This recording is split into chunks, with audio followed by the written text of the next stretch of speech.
agbago m ji aga m eri ji nwala ọwụ naanị m ga-erie achọrọ m ndị eze n'ebe a onye wee maikrofon ọgwa ya onye ọwụ ọfụma rikwuo jikwa anyị ka jido ka nrigodo nke mụnwa ka nrigodo nke mụnwa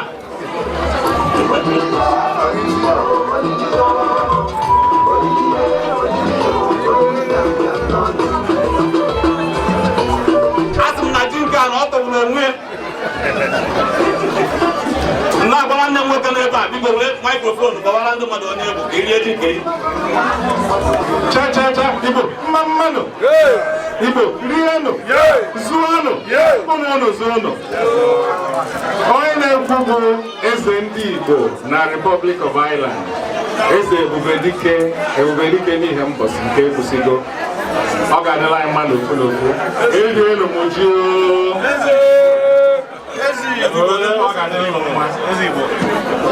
ụwa ahụ nye anyị zara aka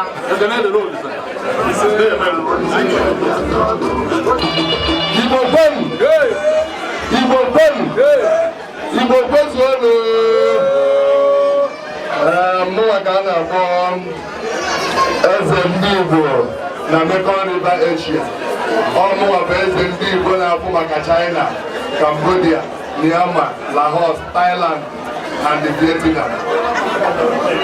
Ihe eji mara m bụ eze nwata mgbochi mụnwa bụ onye Ọkịja abịa bụ ka nsoro unu wee rie ji m ga-enene n'anya ka mmalụ ka ji nwanụ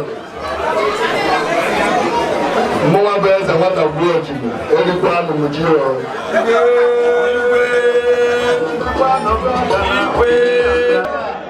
Igbo mma mmanụ rikakwanụ onye tiri ezere amụwa bụ eze elect na Midland United Kingdom eze Emmanuel Osuji Nwokeji the Osumkwe Governor of America. Aga m eri ji ugbu a ka mmakarịta ji anyị si atọ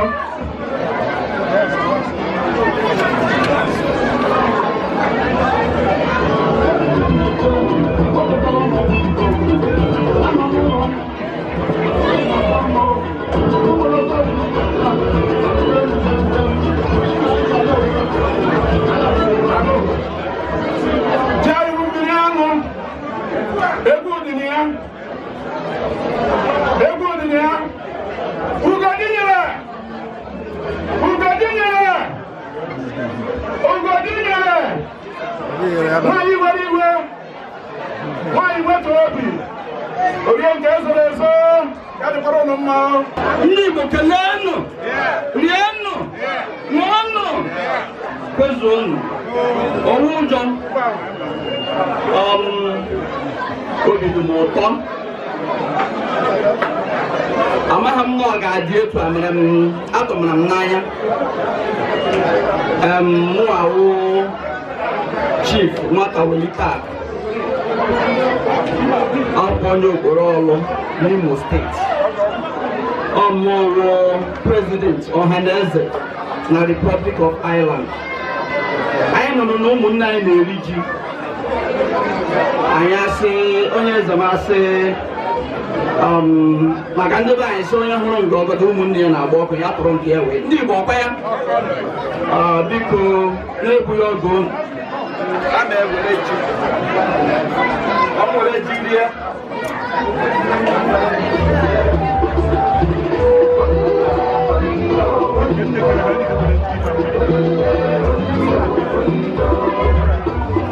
Igbo keleenụ ji anyị na-eri ihe Chineke ọ dị ka asịsị ime eru echi onye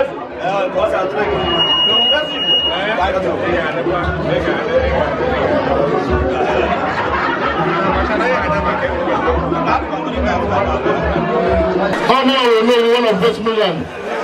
Mbagado ya so everything can malaka jido. On nene zemma ko paru ko suwede. Mbale kedem. Ogala ganan. Nebe jeno. Cha ibo kwaro. Ado merite bo London ji. O mo ibo na London. Ado merite ba ji.